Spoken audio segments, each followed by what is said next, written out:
आज जो है हम इसमें पढ़ेंगे कि वेरिएबल एंड एट्रीब्यूट्स क्या है। ठीक है, वेरिएबल दो तरह के हैं, कंटिन्यूस वेरिएबल है, डिस्क्रीट और डिसकंटिन्यूस वेरिएबल है। कंटिन्यूस वेरिएबल क्या है कि a variable which can theoretically assume any value between two given values called a continuous variable.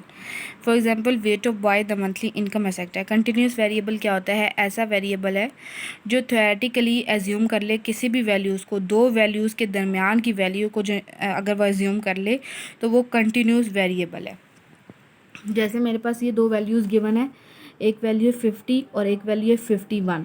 तो अगर इनके दरमियान की वैल्यू को जो है वो एज्यूम कर लिया जाए तो वो जो है हमारे पास कंटिन्यूस वेरिएबल है। जैसे इनके दरमियान की वैल्यू क्या है? 50.5। 75 और 76 के दरमियान की वैल्यू क्या है? 75.5। ठीक है, 92 और 93 के दरमियान की वैल्यू क्या है? 92.5। अब जैसे नंबर ऑफ़ बॉयज़ हैं, नंबर ऑफ़ बॉयज़, 2 बॉयज़ ऐसे हैं जिनका वेट 50.5 है, 5 बॉयज़ ऐसे हैं जिनका वेट 75.5 है, 6 बॉयज़ ऐसे हैं जिनका वेट 92.5 है। तो ये कंटिन्यूस वेरिएबल है, यानी कि पॉइंट में आंसर आ रहा है, एग्जैक्ट वैल्यू नहीं आ रही है, दो वैल्यूज़ के दरमियान की एक वैल्यू आ रही है। तो ये जो है कंटिन्यूस वेरिएबल होता है कि दो वैल्यूज़ के दरमियान की जो वैल्यू हो, अगर वो वैल्यू है तो वो वैल्यू क्या है? कंटिन्यूस वेरिएबल है। तो ये टेबल क्या है? ये कंटिन्यूस वेरिएबल का टेबल है। अब आगे क्या है? डिस्क्रिएट और डिसकंटिन्यूस वेरिएबल क्या है? A discrete variable is a variable which cannot theoretically assume any value between two given values. The example of discrete variable are number of accidents in a month, number of children in a family, the number of students in a class. Discrete या discontinuous variable क्या है? ऐसा variable जो theoretically assume ना कर सके कोई भी value दो given values के दरमियान, तो वो discrete या discontinuous variable है। जैसे कि ये डिस्क्रिएट और डिसकंटिन्यूस वेरिएबल है। क्लासेस लिखी हुई हैं 2, 3, 4। क्लास 2 में कितने स्टूडेंट्स हैं? 20 स्टूडेंट्स लिखे हैं। क्लास 3 में 25 हैं, क्लास 4 में 10 हैं, क्लास 5 में 36 हैं। तो ये एक जो है एग्जैक्ट वैल्यू है, एक ही वैल्यू गिवन है, किसी दो वैल्यूज़ के दरमियान की वैल्यू नहीं है ये। ठीक है, ये 25 है। अब जो स्टूडेंट्स है वो 20.5 तो नहीं ना लिख सकते, पॉइंट हम अगर स्टूडेंट एक है तो हम उसको पूरा 1 जो है वो काउंट करते हैं, हम उसको 0.5 नहीं काउंट करते। तो जो है हम इसलिए इसको क्या लिखेंगे? पूरा 20 लिखेंगे। अगर एक और स्टूडेंट इसमें हम ऐड करें, जैसे एक स्टूडेंट और आ जाता है, तो अगर हम इसमें एक और स्टूडेंट और प्लस कर दें, एक और स्टूडेंट आया क्लास 2 में, तो हम क्या लिखेंगे? इसको 21 लिखेंगे, हम इसको 20.5 नहीं लिखेंगे। अगर कोई एक स्टूडेंट आया तो हम उसको पूरा 1 काउंट करेंगे, 0.5 नहीं काउंट करेंगे उसको। ठीक है, तो ये हमारे पास डिस्क्रिएट और डिसकंटिन्यूस वेरिएबल है। आगे क्या है? एट्रीब्यूट्स क्या होते हैं? Qualitative observations can not be measured, they can only be described. Non measurable quantities are called attributes. For example beauty, honesty, the colour of eyes, poor are attributes. अब attributes क्या होते हैं? ऐसी क्वांटिटीज़ जिन्हें हम मेजर नहीं कर सकते वो एट्रीब्यूट्स हैं। जैसे कि ब्यूटी, क्या हम किसी की ब्यूटी को मेजर कर सकते हैं? हम किसी की भी ब्यूटी को जो है वो मेजर नहीं कर सकते, इसलिए ये एट्रीब्यूट है। ब्यूटी जो है वो हमारे पास एट्रीब्यूट है क्योंकि हम इसको मेजर करके नहीं लिख सकते। ऑनेस्टी है, क्या हम किसी की ईमानदारी को मेजर कर सकते हैं? हम उसको भी मेजर नहीं कर सकते। क्या हम किसी की फ्रेंडशिप को मेजर कर सकते हैं? हम उसको भी मेजर करके नहीं लिख सकते। तो ये फ्रेंडशिप भी एट्रीब्यूट है। क्या हम किसी के लव को मेजर कर सकते हैं? हम नहीं कर सकते।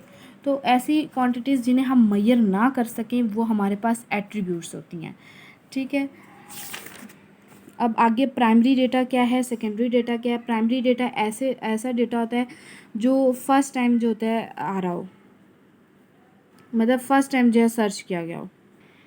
ठीक है, मतलब प्राइमरी डेटा जो फर्स्ट टाइम जो है जो सर्च किया गया हो, मतलब उससे पहले वो डेटा किसी ने सर्च ना किया हो।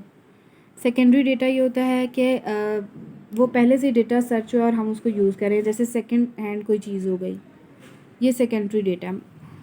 प्राइमरी डेटा जो फर्स्ट टाइम सर्च हो रहा हो, सेकेंडरी डेटा जो पहले से सर्च हो और हम उसको यूज़ कर रहे हैं, तो वो हमारे पास सेकेंडरी डेटा है।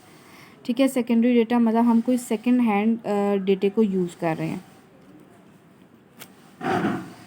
Editing of data, editing of data क्या होती है कि जब हम डेटा कलेक्ट कर लेते हैं तो उसके बाद जो है क्या कहते हैं, हम उसमें कुछ एडिटिंग करते हैं, कोई मिस्टेक्स हैं उनको ठीक करते हैं, तो ये एडिटिंग ऑफ डेटा है।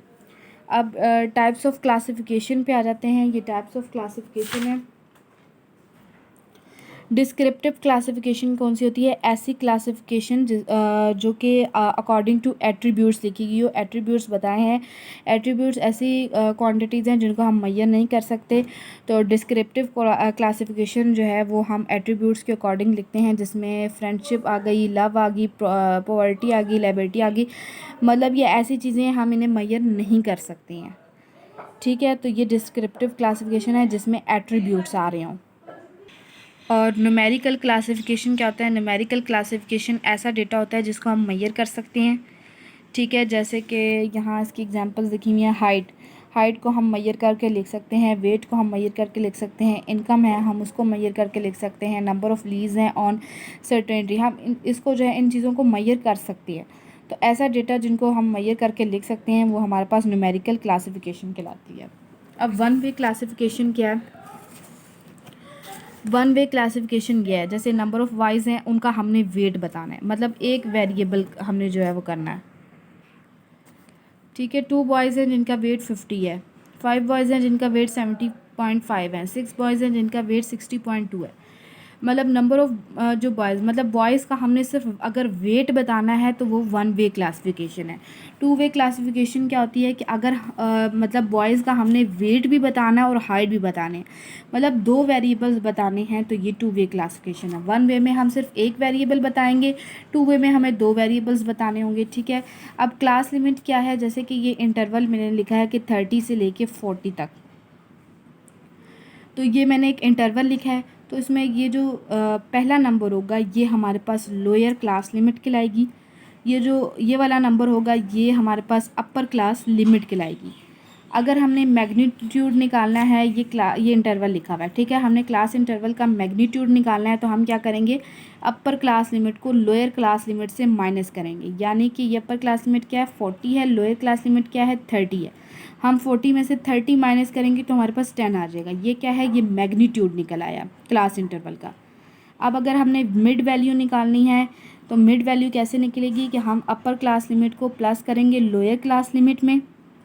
अपर क्लास लिमिट 40 है, लोअर क्लास लिमिट 30 है। 40 प्लस 30 करेंगे और उसको हम डिवाइड कराएंगे 2 से।